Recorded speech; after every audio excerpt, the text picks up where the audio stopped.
ডিসেম্বরকে আমরা মনে করছি যে নির্বাচনের জন্য উপযুক্ত সময়। সেই জন্য আমরা এটা বলেছি, এখনো আমরা সেই কথার মধ্যে আছি। আর ডিসেম্বর 2025-এর পরে আপনারা সকলে জানেন ফেব্রুয়ারি মাসে রোজা চলে আসছে, তারপরে বর্ষা চলে আসছে, তারপরে মানে পরীক্ষা আছে, এসএসসি, এইচএসসি, বড় বড় পরীক্ষা। এগুলো কিন্তু সময় নির্বাচনের উপযুক্ত সময় না। অতীতে যত নির্বাচন হয়েছে, কেবল একটি নির্বাচন বাধ্যবাধকতা থাকাতে জুন মাসে হয়েছে, কিন্তু সব নির্বাচনই কিন্তু ডিসেম্বর অথবা জানুয়ারি এই সময়টায় হচ্ছে। এখনো আমাদের অনেক দফা দাবি, যেটা সরকার করতে চাচ্ছে সেটাই আমরা চাচ্ছি ত্বরান্বিত করার জন্য। যেমন আমরা তো সংস্কারের পক্ষে।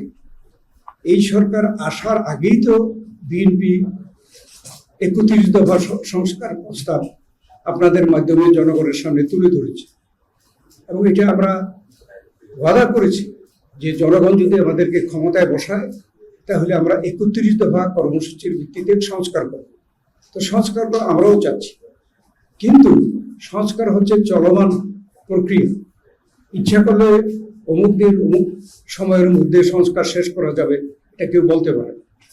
ঠিক একইভাবে এই নির্বাচনকে বিলম্বিত করার জন্য কিছু উছিলা বের করা হচ্ছে। যেমন একটা উছিলা হলো বিচার শেষ করতে। আমরাও তো বিচার চাই। এই আওয়ামী লীগ স্বৈরাচার ফ্যাসিস্ট সরকারের অধীনে তারা আমাদেরকে নিশ্চিহ্ন করে দেওয়ার জন্য কি করেনি।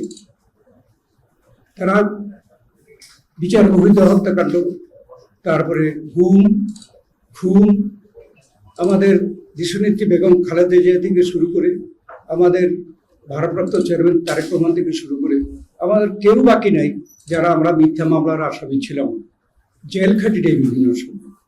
এরপরেও কেন প্রশ্ন আসে যে আমরা তাদের বিচার চাইব? বিএনপি সবচাইতে বেশি তাদের বিচার চাই। তবে আমরা এটা বিশ্বাস করি যে বিচার হবে স্বাধীন বিচার ব্যবস্থার মধ্যে। আমি স্বাধীন বিচারও চাইব, আবার চাইব মুক্তিদিনের মধ্যে এই বিচার করতে হবে। এটা তো সাংঘর্ষিক। সেই জন্যে আমরা বলছি এই সংস্কার এবং নির্বাচনের প্রক্রিয়া এবং বিচারের প্রক্রিয়া এটা প্রত্যেকটা আলাদা, এবং সেই জন্য এখানে কোনো সাংঘর্ষিক কিছু নেই। তাই এই তিনটা কাজই একসাথে চলতে পারে এবং সেটা চলা উচিত।